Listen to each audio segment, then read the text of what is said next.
Ma'am నమస్తే అండి. నమస్తే అమ్మా. మ్యామ్ జనరల్గానే మహిళల్లో ఎక్కువగా ఈ నడుము నొప్పి అనేది వస్తూ ఉంటుంది. ఒక 2 కారణాలు ప్రధానంగా అంటే ఏం చెప్తారు నడుము నొప్పికి? మనం నిలబడే విధానం పోస్టర్, తర్వాత ఎక్కువసేపు కదలకుండా కూర్చోవడం, పని చేయడం, అది ఒక మెయిన్ కాజ్ ఇప్పుడు. ఎందుకంటే చేసే పని మీద ఎక్కువ ల్యాప్టాప్ మీద కూర్చోవడం, ముందు కూర్చోవడం, గంటలు గంటలు మార్నింగ్ నుంచి ఈవినింగ్ వరకు. సో అదొక రీజన్. ఇంకా ముఖ్యంగా ఆడవాళ్ళకి మెన్సెస్ అండ్ పీరియడ్స్ టైంలో కూడా చాలా పెయిన్ ఉంటుంది. పెయిన్ఫుల్ పీరియడ్స్లో బ్యాక్ పెయిన్ చాలా చాలా కొంచెం అన్న బ్యాక్ పెయిన్ తెలుస్తూ ఉంటుంది. ఇంకా ముందు పిఎంఎస్లో కానీ తర్వాత డెలివరీ తర్వాత ముఖ్యంగా నార్మల్ డెలివరీ ఆర్ సిజేరియన్ ఏదైనా కూడా 9 months తల్లి కడుపులో 9 నెలలు బిడ్డను మోస్తుంటే కనీసం ఒక 10-15 kgs extra weight put on అవుతారు. ఏదైతే ఈ బరువు ఉందో ఈ బరువు అంతా కూడా ఈ బేబీ వెయిట్ అంతా కూడా మీకు పడేది ఇక్కడ లంబార్ రీజన్ అనమాట. అంటే L1 2 3 4 5 ఉంటాయి అన్నమాట. ఈ కరెక్ట్గా ఈ నాభి వెనక నడుము ఉంటుంది కదా, ఈ ప్రాంతంలోనే ఆ వెయిట్ పడుతూ ఉంటుంది. ఇక్కడ ముందు ఒక 3 months పర్వాలేదు, కానీ 6 నెలలు అయితే ఆ వెయిట్ మొత్తం మన వెన్నెముక మీద పడుతుంది. సో ఆఫ్టర్ డెలివరీ ఏమవుతుందంటే ఇలాంటి పదార్థాలు కనుక మనం జాగ్రత్తగా కనుక తీసుకుంటే ఆ నొప్పిని మనం పూర్తిగా తగ్గించుకోవచ్చు. అలాగే మామూలుగా వచ్చిన నడుము నొప్పి ఇది ఆడవాళ్ళకే కాదు, మగవాళ్ళకి కూడా నడుము నొప్పి ఉంటుంది. ఎవరికి నడుము నొప్పి ఉన్నా కూడా ఇది తినడం వల్ల నడుము నొప్పి తగ్గుతుంది. కనీసం ఒక 20 రోజులు ఇవి ఒక లడ్డూలాగా, లేకపోతే పిట్టు అంటారు, పొడి పొడిగా ఉంటే పిట్టులాగా ఎలా చేసుకుని తిన్నా కూడా నడుము నొప్పి ఖచ్చితంగా తగ్గుతుంది. రాగి పిండి అంటే జనరల్గానే రాగులు అనగానే దానిలో పోషక విలువలు చాలా ఉంటాయి. సో అంతేకాదు ఇలాంటి మెడిసినల్ ప్రాపర్టీస్ కూడా ఉంటాయని చెప్తూ ఉంటారు. అందులో ఎందుకంటే మంచి కాల్షియం ఉంది, తర్వాత ఐరన్ ఉంది రాగి పిండిలో. ఇప్పుడు మనం ఇది రాగి పిండి మనకి ఇప్పుడు బయట అందుబాటులోనే ఉంటుంది. రాగి మనకి ఎంతమంది ఉన్నారు, ఎంత కావాలంటే అంత చేసుకోవచ్చు. అంటే జనరల్ గా కావాల్సిన ఇంగ్రీడియంట్స్ అంటే ఏంటి? దీనికి ముఖ్యంగా 4 కావాలి. రాగి పిండి, కొంచెం బెల్లం, నువ్వుల నూనె. ఇది చాలా ఇంపార్టెంట్. ఏంటంటే ఈ నువ్వుల నూనె గానుగ నూనె ఉండాలి. గానుగ నూనె అనేస్తారు. గానుగ నూనె అంటే గానుగ కాయల నూనె కాదు, గానుగ నూనె అంటే పప్పు నూనె. జనరల్ గా దీన్ని చాలా ప్రాంతాల్లో పప్పు నూనె అంటారు. పప్పు నూనె అంటే నువ్వుల నూనె. ఈ నూనె చాలా ఇంపార్టెంట్ మనకి. తర్వాత ఇంకొక ముఖ్యమైనది ఏంటి అంటే మునగాకు. మునగాకులో మీకు తెలుసు కదా 200 రకాల పైగా మెడిసినల్ వాల్యూస్ ఉన్నాయి ఈ మునగాకులో. ఇది చాలా విధాలుగా మనం ఉపయోగిస్తాం. ట్రీట్మెంట్స్లో మేము ఈవెన్ బ్యాక్ పెయిన్ ట్రీట్మెంట్స్లో కూడా మేము కిడీస్ లాగా చేస్తామట. కొన్ని ఆకులు మనం వండి కిడీలు చేసి వాళ్ళకి మంచి ఆయిల్తో మసాజ్ ఇస్తామంట నడుము నొప్పి తగ్గడానికి. ముఖ్యంగా దాంట్లో ఈ మునగాకు ఖచ్చితంగా ఉంటుంది. సో అలానే మన పెయిన్స్ తగ్గడానికి ఇది చాలా చాలా మంచిది మునగాకు. మనం ముందు ఏం చేద్దామంటే దీనికి ఒక కావాల్సిన అంటే ఆవిరి మీద ఉడకబెట్టుకుంటామట. ఇడ్లీ ప్లేట్లలో కూడా పెట్టుకోవచ్చు, కానీ ఇది ట్రెడిషనల్. ఇది క్లాత్లో పెట్టింది చక్కగా ఉడుకుతుంది. దాని వాల్యూస్ కూడా ఇంకా ప్రాపర్టీస్ పాడవకుండా ఉంటుంది. మనకి పిండి కలుపుకోవడానికి ఒక బౌల్ కావాలి. దీంట్లో ఇది వేసేద్దాం. ఇది పొడి పొడిగా కలుపుకోవాలి, ముద్ద అవ్వకూడదు దీంట్లో కొంచెం చాలా మంది టేస్ట్ కోసం ఉప్పు వేసుకుంటారు. నేనైతే మీకు మెడిసినల్గా మనం ఇది తయారు చేస్తున్నాం కాబట్టి అవసరం లేదు అని చెప్తాను. కానీ రుచి కోసం నాకు కావాలి కొంచెం ఉప్పు అంటే కొద్దిగా వేసుకోండి. ఉప్పు పిండిలో వేసుకున్న తర్వాత అలాగే కొంచెం బెల్లం వేసుకోవాలి. బెల్లం కూడా ఎక్కువ వేయొద్దు. ఇప్పుడు మనం ఈ పిండికి ఊరికే మనం టేస్ట్కి ఈ బెల్లం కూడా ఇది మంచి బెల్లం. ఇది పొడుము ఆర్గానిక్, అంటే దీనికి ఎటువంటి స్ప్రేలు కానీ లేకపోతే దీంట్లో ఎటువంటివి కెమికల్స్ కానీ కలపలేదు వండేటప్పుడు. అట్లాంటి బెల్లం ఇది మంచి బెల్లం. ఇప్పుడు మనకి అన్ని చోట్ల దొరుకుతుంది. సో రాగి పిండి, బెల్లం పౌడర్, ఆర్గానిక్ బెల్లం కూడా మంచి ఐరన్. పాత బెల్లం చాలా చాలా కమ్మటి వాసన వస్తుంది. అంటే ఇలాంటి బెల్లం స్మెల్ చూసి ఎన్నాళ్ళు అయిందో. జనరల్గా మనం కెమికల్ బేస్డ్ చూస్తూ ఉంటాము. ఆయిల్ కూడా వేద్దాం. నువ్వుల నూనె అనగానే ఇది నొప్పుల కోసం అని చెప్తూ ఉంటారు. అవును, నువ్వుల నూనె, గానుగ నూనె చాలా చాలా మంచిది. ఇంకోటి ఇది కమ్మగా ఉంటుంది. మీరు మామూలుగా కొంతమంది గోంగూర పచ్చళ్ళు చేసినప్పుడు అట్లా నేను ఒక 3-4 స్పూన్లు వేసాను. కొంచెం మునగాకు కూడా కలుపుదాం. అంతా ఒకసారి వేయట్లేదు నేను, కొంచెం వేస్తున్నా, కొద్దిగానే వేస్తున్నా. సో దీనిలో మునగాకు, రాగి పిండి, నువ్వుల నూనె, బెల్లం అన్నీ కూడా ఔషధ విలువలు కలిగి ఉన్నాయి. కొద్దిగా వేయమా, ఎక్కువ వేయద్దు, పొడి పొడిగా ఉండాలి. ఇంకొంచెం సరిపోకపోతే మళ్ళీ మనం వేసుకుందాం. ఇది ఇలా ముద్దలాగా జారుగా అట్లా కలపకూడదండి. చాలా కొంచెం నీళ్ళు ఇలా పొడి పొడిగా ఉండాలి. తడి పొడిగా అంటాం కదా, అలా తడి పొడిగా ఉండాలి. చూసారు కదా, ఇట్లా నేను పొడి పొడిగానే కలిపాను. కొంచెం నీళ్ళు వేసుకుని అన్నీ బాగా కలిసి మనం ఇప్పుడు దాన్ని వెలిగిద్దాం. ఇది ఖాళీ పాత్ర, మీరు స్టీల్ది కానీ ఏదైనా పెట్టుకోవచ్చు. మట్టి పాత్ర అయితే ఇంకా మంచిది. దీంట్లో ఇంకొంచెం నీళ్ళు పోయరా, కొద్దిగా వాటర్ పోయండి. ఇప్పుడు ఇది ఉంది కదా, అక్కడ వరకు రావాలి, చాలు, సగం చాలు. సో ఇప్పుడు వెలిగిద్దాం. ఒక మట్టి పాత్ర తీసుకున్నాము, మనం ఇడ్లీ పాత్ర అయినా తీసుకోవచ్చు, లేదా ఏదైనా గిన్నె అయినా తీసుకోవచ్చు. మీరు ఏదైనా ఒక స్టీమ్ మీద మనకి ఇప్పుడు వస్తాయి కదా, స్టీమ్ దాంట్లో పెట్టి దాంట్లో కూడా మీరు ఒక ఇడ్లీ ప్లేట్ పెట్టి దాంట్లో కూడా పెట్టుకోవచ్చు. బట్ ఇలాంటి మట్టి పాత్ర అయితే దాని రుచి వేరేగా ఉంటుంది. దాంట్లో ఉన్న మెడిసినల్ ప్రాపర్టీస్ అన్ని కూడా మనం అది పూర్తిగా మన బాడీకి ఉంటుంది. ఇలా పాత్రలో పెట్టుకుని చేసిన దానికి, మనం స్టీమ్ మీద ఇడ్లీ ప్లేట్లలో చేసిన దానికి రుచిలో కూడా చాలా తేడా ఉంటుంది. సో మనం మంచిది ఇట్లాంటిది ఒక మంచి బట్ట తీసుకుంటే, ఇది బయట పైన కడతాము. చాలామంది ఏం చేస్తారంటే ఈజీయే కదా అని ఇడ్లీ పాత్రలో ఇట్లా, ఇది ఎలా అయినా కట్టుకోవచ్చండి. నేను ఇలా కడుతున్నాను. మీరు మామూలుగా కూడా బట్ట ఇట్లా పెట్టేసేసి అప్పుడు మనకి ఈజీగా అక్కడ టైట్గా ఉంటుందన్నమాట, కదలకుండా. మనకి ఎంత కావాలో లూజ్ ఎంత చాలు మనకి. అయితే ఇది వేడి అవ్వాలి, స్టీమ్ వస్తుందని మనకు తెలుస్తుంది. అంటే నీళ్ళు లోపల మరగాలి కదమ్మా. అంటే నేను ముందు పెట్టేస్తాను. కొంచెం సేపు మనం పెట్టుకుంటే ఫస్ట్ వాటర్ బాయిల్ అవుతుంటాయి. మనం ముందు ఇది కలుపుతున్నప్పుడే పెట్టుకున్నట్టయితే మనకి ఈ టైంకి వాటర్ వేడయ్యేది.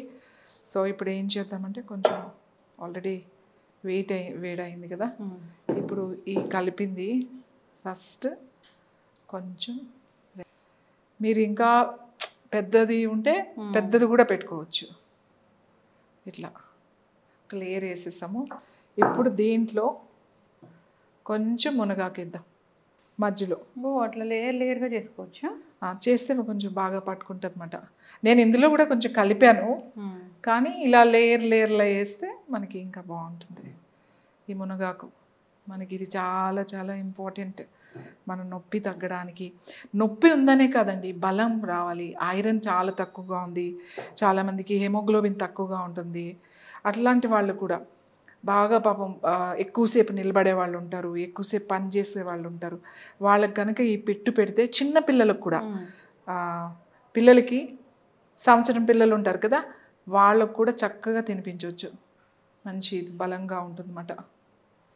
మళ్ళీ నేను ఒక లేయర్ వేస్తున్నా, లాస్ట్ లేయర్ వేస్తున్నా. నేను కొంచెం ఎక్కువే వేస్తున్నాను. సాధారణంగా అంత ఎక్కువ వేయరు, ఊరికే మధ్యలో కొంచెం వేస్తారు. ఎందుకంటే ఇది ఇప్పుడు మన నొప్పికి తర్వాత మనకి ఇంకా బాగా ఐరన్ రావాలి కాబట్టి నేను కొంచెం ఎక్కువ వేసాను. నాకు చాలామంది ఊరికే కొంచెం కలుపుతారు అంతే. క్లోజ్ అవ్వాలి, మొత్తం కవర్ అవ్వాలి. ఓకే, మొత్తం కవర్ అవ్వాలి ఇలా. ఇంకా అది స్టీమ్ మీద మెల్లగా, ఇప్పుడు ఇడ్లీ మనం ఆవిరి కుడుమ అని వేసుకుంటాం కదా, ఇడ్లీ పిండి ఆవిరి కుడుమ అంటే ఇడ్లీ పిండిలో రవ్వ కలపకుండా ఒట్టి మినప్పిండితో అది కూడా ఇలానే వేసుకుంటాం. ఇంతకుముందు మనం ఇడ్లీ ప్లేట్లు లేని కాలంలో ఇడ్లీలు ఇలానే వేసుకునేవాళ్ళం, ఆవిరి మీద ఇలానే ఉడికించి తినేవాళ్ళం. ఇడ్లీ ప్లేట్లు వచ్చిన తర్వాత మనకి ఆ స్టీమ్ది అలవాటు అయింది. బట్ ఇది కొంచెం ట్రెడిషనల్ అండ్ దాంట్లో ఉన్న మెడిసినల్ వాల్యూస్ మనకి పోకుండా ఉంటాయి. సో బాగుంటుంది. ఇది ఒక 5 నిమిషాలు అలా తెలుస్తుంది మనకు, స్టీమ్ వస్తూ ఉంటుంది. ఆ వచ్చిన తర్వాత అది ఉడుకుతుంది. ఓకే, అంటే ఇట్లా ఆవిరి వస్తుంది కదా, అయిపోయినట్లేనా? ఏంటంటే సిమ్లో పెట్టేస్తాం కాబట్టి కొంచెం వస్తుంది, హైలో పెడితే మనకి చాలాసేపు అయింది. ఇప్పుడు మనం ఫస్ట్ ఇది ఆఫ్ చేసేద్దాం, స్టవ్ ఆఫ్ చేసేద్దాం.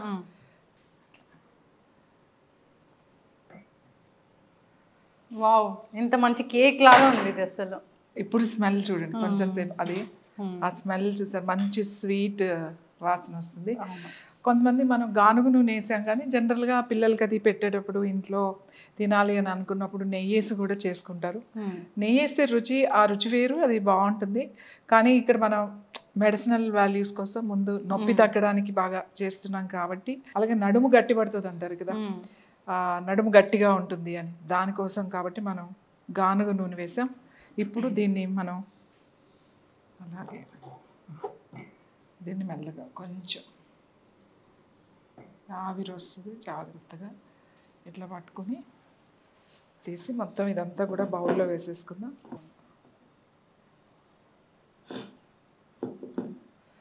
ఇదే ఇట్లా అయింది కదా, బాగా ఉడికింది. యాక్చువల్లీ ఇలానే ప్లేట్లో పెట్టుకొని కూడా తినొచ్చు. ఇందులో ఏంటంటే ఇది మొత్తము ఉడకదు, ఎంత కావాలో మనకి చూసారు కదా అంతే ఉడికింది. మంచి స్టీమ్ మీద మనం బాయిల్ చేస్తూ ఎట్లా ఉంటుందో అట్లా మెత్తగా మొత్తం అట్లా అవ్వకూడదు. ఇట్లా ఇదే పిట్టు, మనం దీన్ని పిట్ అంటారు. అంటే ఇలా పౌడర్గా ఉంది కదా, ఇది పిట్ అంటారు. ఇలా కూడా ఒక ప్లేట్లో వేసుకుని స్పూన్తో తినేయచ్చు. కానీ ఇది లడ్డూలాగా చుట్టచ్చు అన్నమాట. దీన్ని లడ్డూలుగా చుట్టాలి అంటే కొంచెం చల్లారగాలి, ఎందుకంటే చాలా వేడిగా ఉంది. కొంచెం చల్లారండి, గోరువెచ్చగా ఉండాలి. ఇలా కూడా తినేయచ్చు. మనం కావాలంటే కాస్త నూనె కూడా వేసుకోవచ్చు. యాక్చువల్లీ ఇంకా పెద్దవి చుడతారు, నేను చిన్నవి చేస్తున్నాను. ఇట్లా ఇది లడ్డూలాగా కొంచెం వేడిగా ఉండగానే చుట్టేయాలి, లేకపోతే తర్వాత ఇలా లడ్డు ఇవి ఒక రోజు ఉంటాయి లేదు. ఇవి మనం స్టీమ్ మీద ఉడికించాం కదా, 2-3 రోజులు ఉంటుంది. దీని మీద కావాలంటే మనం ఇంకా ఇష్టంగా నూనె కూడా వేసుకోవచ్చు, లేదా గీ కూడా వేసుకోవచ్చు. కానీ ఎవరికైతే నొప్పి ఉందో కొంచెం కావాలంటే నూనె నొప్పులకి, మోరింగా అన్ని రకాల అనారోగ్య సమస్యలకి. సో రాగి అంటే పుష్కలంగా కాల్షియం ఉంటుంది. సో బెల్లం అంటే దాంట్లో ఐరన్ ఎక్కువగా ఉంటుంది. ఐరన్ డెఫిషియన్సీ ఉన్న వాళ్ళు ఒక చిన్న బెల్లం ముక్క తినాలని కూడా చెప్తూ ఉంటారు. సో అన్నీ కలిసాయి కాబట్టి ఇది బోన్స్ని స్ట్రెంగ్తన్ కూడా చేస్తుంది, ముఖ్యంగా బోన్కి. ఇంకా చెప్పాలి అంటే మన బ్యాక్ బోన్ అంటాం కదా, వెన్నెముకకి నొప్పులు ఉన్నవాళ్ళు ఈ లడ్డు నెలకి ఒక 4-5 రోజులు కనుక తింటే చాలా చాలా మంచిది. పిల్లలకి స్నాక్ లాగా కూడా, వాళ్ళు వచ్చేసరికి అలసిపోతారు కూర్చుని. ఇప్పుడు ఇంటర్మీడియట్ పిల్లలు, కాంపిటేటివ్ ఎగ్జామ్స్కి వెళ్ళే వాళ్ళు చాలా తొందరగా అలసిపోతూ ఉంటారు, ఎనర్జీ లేనట్టు ఉంటుంది వాళ్ళకి కొంచెం వేడివేడిగా వాళ్ళు ఇంటికి వచ్చేసరికి కాస్త వేడివేడిగా కనుక ఇది చుట్టు పెడితే వాళ్ళకి ఆ వీక్నెస్, ఆ డల్నెస్ అంతా కూడా పోతుంది. ఇది లడ్డు అమ్మా. సో బ్యూటిఫుల్ లడ్డూస్ ఇవి. సో దీంట్లో మొరింగా ఉంది, రాగి ఉంది, అండ్ బెల్లం ఉంది, నువ్వుల నూనె ఉంది. సో నడుము నొప్పితో బాధపడుతున్న వాళ్ళు దీన్ని ప్రతిరోజు తీసుకుంటే సరిపోతుంది. 1 or 2 లడ్డూస్ వాళ్ళ ఇష్టం. ఇప్పుడు మనం ఈ సైజు చుట్టాం. యాక్చువల్లీ అయితే మా చిన్నప్పుడైతే ఇంతంత లడ్డు చుట్టేవాళ్ళు, ఒక్కొక్కరికి 2 లడ్డూలు పెట్టేవాళ్ళు, ఇంతంత పెట్టేవాళ్ళు. సో ఇప్పుడు అంత తినలేరు కాబట్టి ఈ సైజు లడ్డు కనీసం 2 తింటే బాగుంటుంది. ఇప్పుడు ఇది చల్లారిన తర్వాత తింటే టేస్ట్ వేరేగా ఉంటుంది. కొంచెం వేడివేడిగా మనం ఇడ్లీ ఎలా తింటామో అలా తింటే దీని టేస్ట్ వేరేగా ఉంటుంది. ఆ ఫ్లేవర్ తినాలనిపిస్తుంది. బాగా చల్లగా అయిపోయిన తర్వాత కొంచెము అది తగ్గుతుంది. కానీ మనకి ఆ మెడిసినల్ వాల్యూస్ అయితే అలానే ఉంటాయి, ఏం కాదు. ఇవి 2-3 రోజులు అయినా కూడా ఇలానే ఉంటాయి. ఎంత బాగా తగ్గుతుందంటే, మీకు బాగా నడుము నొప్పి ఉన్నవాళ్ళు, అంటే మీరు ఇంకా వేరే అదర్ ట్రీట్మెంట్స్ తీసుకుంటూ కూడా మీరు కనుక ఈ లడ్డు కనుక తింటే 21 days బాగా పెయిన్ఫుల్గా ఉంది, సయాటికా ఉంది, లోయర్ బ్యాక్ పెయిన్ ఉంది, స్పాండిలైటిస్ ఉంది, ఇలాంటి నొప్పులు ఉన్నప్పుడు, వెన్నెముకకి సంబంధించిన నొప్పులు ఉన్నప్పుడు 21 రోజులు ఈ లడ్డు రోజు కనుక ఈ సైజులో ఒక 2 లడ్డులు కనుక తింటే మీకు నొప్పిని తగ్గించుకోవచ్చు. మన ఎముకకి బలంగా ఉంటుంది, నొప్పి బాగా తగ్గి మీకు తొందరగా నడవగలుగుతారు, ఈవెన్ సయాటికా కూడా. ఓకే, ఎస్ మ్యామ్, ఖచ్చితంగా ఇదొక పోషకాహారం అని చెప్పుకోవచ్చు. సో దీనిలో అన్ని రకాల మెడిసినల్ వాల్యూస్ ఉన్న పదార్థాలే ఉన్నాయి. చాలా చక్కగా చెప్పారు. నిజంగా ఏదైనా పెద్దలు చెప్తున్నారు, లేదా యోగా గురువులు మీలాంటి వాళ్ళు చెప్తున్నారు ఇది యోగిక్ ఫుడ్ లాగా అంటే, ఖచ్చితంగా దాని వెనక సో సైంటిఫిక్ రీజన్ ఉంటుంది, మెడిసినల్ ప్రాపర్టీస్ ఉంటాయి, అన్ని రకాలుగా ఉంటాయి. సో రకరకాల ట్యాబ్లెట్స్ ఇలాంటివి వాడే బదులు ఇలాంటివి తీసుకుంటే స్ట్రెంగ్తన్ అవుతుంది, రూట్ కాజ్ నుంచి ట్రీట్ అనేది కూడా అవుతుంది. చాలా చక్కగా చెప్పారండి. ప్రతి మహిళ కూడా దీన్ని తీసుకోవాలి, సో మెన్ కూడా తీసుకోవాలి. సో అందరికీ ఇది మంచి పోషకాహారం, చిన్నపిల్లలకు కూడా ఇవ్వచ్చు. చక్కటి ఇన్ఫర్మేషన్ మ్యామ్. మంచి రాగి లడ్డూలు అయితే మాకు పరిచయం చేశారు, అందరు తీసుకోవాలని కోరుకుందాం. ధన్యవాదాలు. నమస్తే.